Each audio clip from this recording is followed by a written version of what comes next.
Thanks. I'm crying a little bit. So, that's a beautiful, open-hearted story. And all the stories are about our journey, our evolutionary journey. And this Advent, the 4 weeks preceding Christmas, many people, many Christians and practice Advent and celebrate an aspect of their journey to the Christ. The journey toward the birth of unconditional love in our closeness to become this being of light and love and forgiveness. This week we are contemplating hope and faith. And what part of our journey can we call on those aspects in ourselves? So I want you to take this one personally. When I ask you a question, think about, what does it mean to you? I might give an example, but that's not the important part. The part is, think about your journey and the aspect of hope and faith in your life. We're going to start with some Bible scholarship because I'm going to read you a little bit from the Gospel of Matthew. Just a little reminder, the Bible is the recorded memories of our spiritual ancestors, written to express to their generation what they believed God was doing in their lives and in the life of the greater community of faith. So we always want to bring that context. Today I'm going to read the story of Jesus walking on water from the Gospel of Matthew. Just remember a little bit of context. Matthew wrote for a Jewish audience, and he portrayed Jesus as the Jewish Messiah. His was a teaching gospel which contained the Sermon on the Mount, possibly as a new law for the group who followed it, and other famous teachings, lilies of the field, and he included a birth story like all the synoptic gospels. This is from the Gospel of Matthew, chapter 4. Immediately he made the disciples get into the boat and go on ahead to the other side, while he dismissed the crowds. And after he had dismissed the crowds, he went up the mountain by himself to pray. When evening came, he was there alone. But by this time the boat, battered by the waves, was far from the land, for the wind was against them. And early in the morning he came walking towards them on the lake. When the disciples saw him walking on the lake, they were terrified, saying, "It is a ghost." And they cried out in fear. But immediately Jesus spoke to them and said, "Take heart, it is I. Do not be afraid." Peter answered him, "Lord, if it is you, command me to come to you on the water." He said, "Come." So Peter got out of the boat, started walking on the water, and came towards Jesus. But when he noticed the strong wind, he became frightened, and beginning to sink, he cried out, "Lord, save me." Jesus immediately reached out his hand and caught him, saying to him, "You of little faith, why did you doubt?" When they got into the boat, the wind ceased, and those in the boat worshipped him, saying, "Truly, you are the Son of God." I really love this story, and I came to love it because of that painting in the Des Moines Arts Center. Right now, I forget the guy's name. I have it written down somewhere. There's a beautiful blue painting in the room with lots of paintings about Jesus walking on the water. And I walked into that museum time and time again, and one day it caught my attention, and the beautiful water and just what it would be like to be on the water and be in a storm. There's this ghost walking by. So we're going to take this apart a little bit metaphysically. That's kind of our unity habit, meaning I'm not going to delve too much into the historical part or the biblical scholarship today. We're going to look at this story as it represents hope and faith in our lives, And so a lot of what I'm going to say is questions, and you just get to answer them in your own head. So looking at this story, one of the things I noticed was, it says twice, he dismissed the crowds. And after he had dismissed the crowds, he went up by himself to pray. So I started off with thinking that dismissing the crowds, what are the crowds? Well, I don't know about you, but in my head, I have crowds of thoughts. Maladaptive or unhelpful thoughts. So you can ask yourself, what are your crowds? What are the crowds you want to dismiss this season, this Christmas season? Do you have any unhelpful thoughts? Or is here's a very common thought. Christmas is commercialized. Is that an unhelpful thought to you? Or Christmas is all about money. Just think about dismissing those crowds. You can think about that this week. The next part, the boat was blown by the wind, was blown far from shore. So, what is the force that gets us off our mooring? Is there a force in your life? Or, I would say, yeah, we all have forces that blow us off. Some of them are people, some of them are situations. Sometimes it's even actually the wind, if there's a bad storm and your house is all crashed, right? So, what is that force that blows you off course? Jesus comes walking back to them, not needing the boat. Here's what I love about the picture, that Jesus walks back. He's at the consciousness. He is so unafraid and so sure of his Christ self that he just walks on the water. And I know that everybody here has had a time when you were so sure of yourself. Like in the story Morgan told, my goodness, the neighbor was able to, for 2 years, or more than 2 years, work for the friend. That's somebody who is unafraid and is sure of themselves. Many of the people in the internment camps, same thing. Clearly, there were many people who probably, I can't even imagine, but there were obviously some who maintained the surety, who had faith and hope and willingness to be there and to know who they were. So I just love that. In fact, it's the thing I notice is that Jesus in the story, the person of Jesus in the story, he didn't even need courage. It was just how he was. So the comfort of the consciousness of walking on water. So what is your consciousness comfort, or the comfort of your consciousness with the Christ consciousness? I'm saying that a little mixed up. Think of a time when you just solidly knew you were the Christ. What is that? That's where we want to hang out. That's what our journey is toward. Peter is such a beautiful representation of our impulsive self, our impulsive part that says, hey, I want that. He jumps right out into the water. That's awesome. The part of us that has the desire for kindness and higher self. What in you can you find in yourself, the part of you that is willing to jump over the boat or jump off the shore and start running toward what you want? The Christ, the kindness. There's a part of all of us that has that spontaneousness, that we're ready to jump in and do it. So, call me, Lord, and I'll come. Have you ever said, okay, universe, bring it on? I'm ready for this.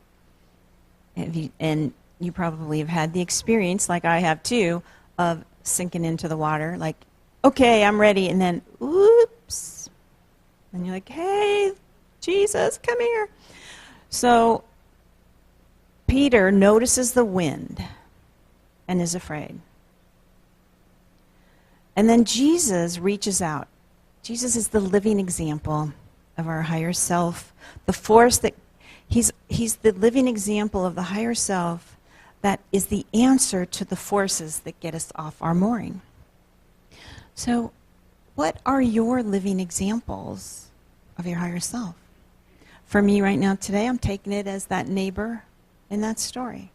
And the people in the internment camp who were able to make a garden while they were in prison, which was so unjust, I can't even, this makes me want to cry.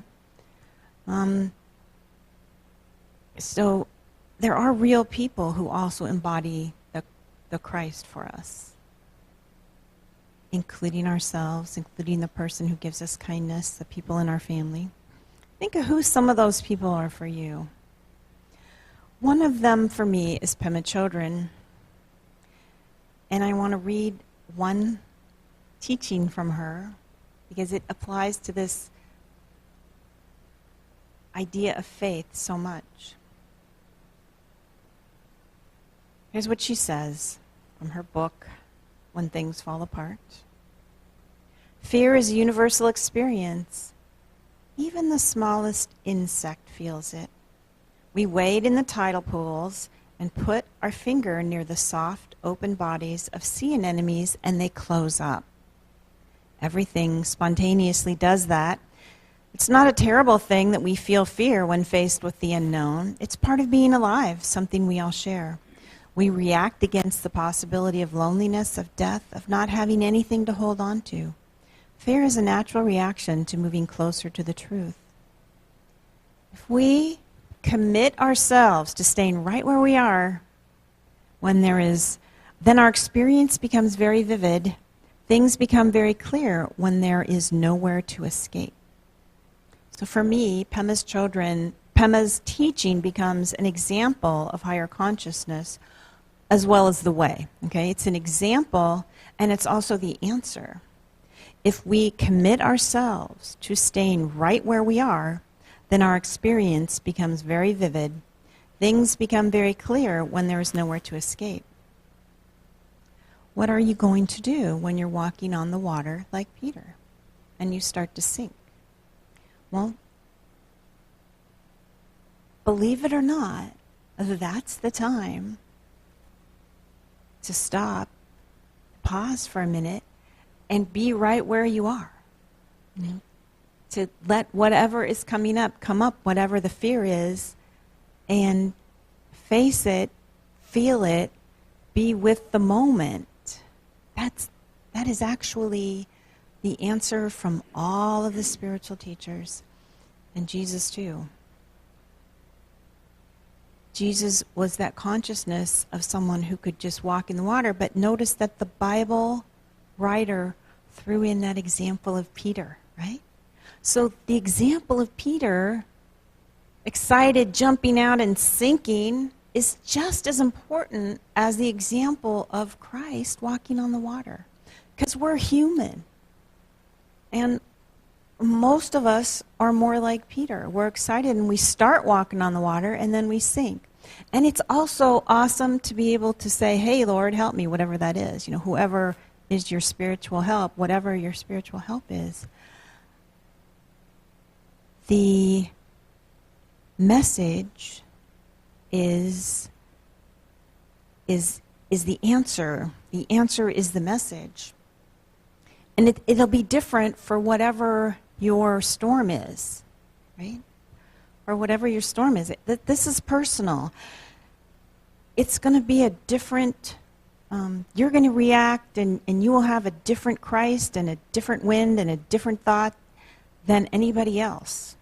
It's going to be your taking of the spiritual principle of faith and hope. I titled this talk, Rock Steady.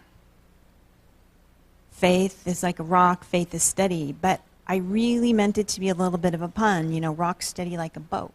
A boat is rocking. Because life and having the ability to be like a boat on the water is actually going to be way more useful than being like a rock. If you throw a rock in the water, it's going to sink. It'll be all, steady and firm, but it's going to sink. And our life is more like being a boat on the water than a rock. Hope and faith. Another of my favorite teachers is David Hawkins.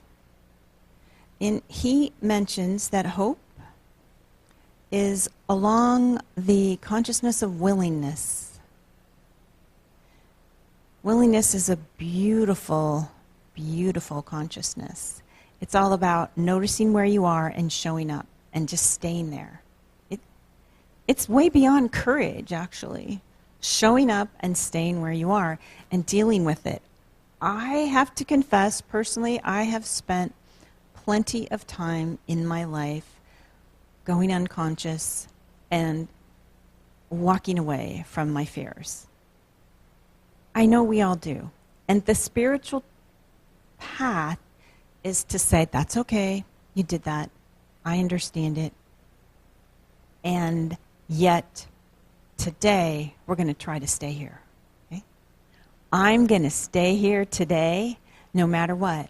I'm going to keep being present with my full self, and I'm going to notice what happens. I'm going to try to breathe through it and be here instead of going somewhere else, in my mind, or going unconscious. There's so many things we do to run away from our whole deal. This week, we are contemplating hope and faith and a part of our journey where we call on those aspects in ourselves. I'm going to remember to commit myself to staying right where I am and not trying to escape. But what will you do?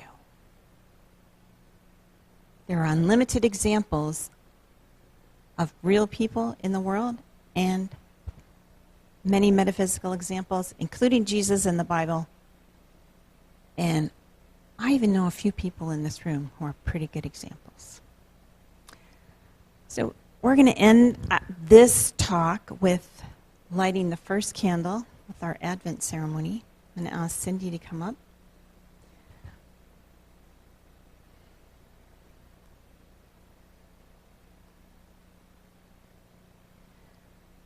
I'm going to start yammering, and then she's going to light the candle for all of us.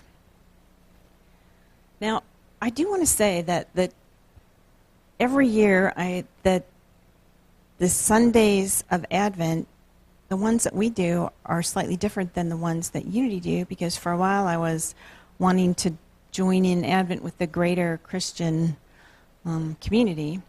This year, I am throwing them all in a different way because it's about our journey of consciousness. And our journey of consciousness this year is hope, love, joy, and peace. So, with thinking about our turning ourselves through these levels of consciousness into the Christ. We're going through hope, love, joy, and peace. Faith, hope is today.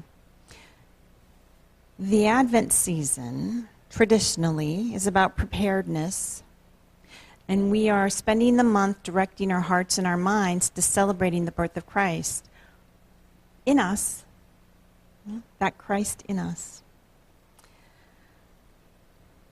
The progressive lighting of the candles symbolizes the expectation and hope in the story of the birth of Jesus 2,000 years ago. We still celebrate the Christmas story today because we recognize everybody has that spark. And this is my commercial, as it were, for Christmas.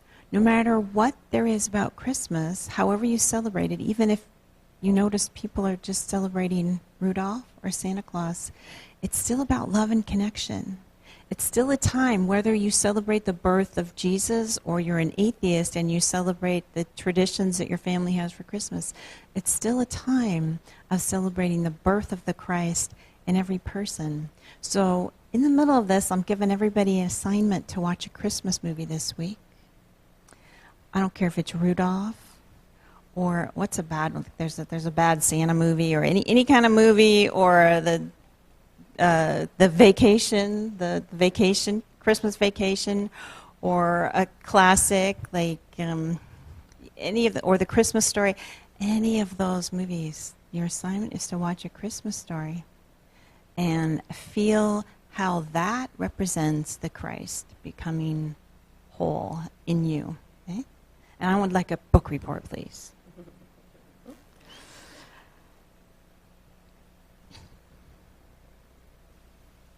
Hope and faith equates with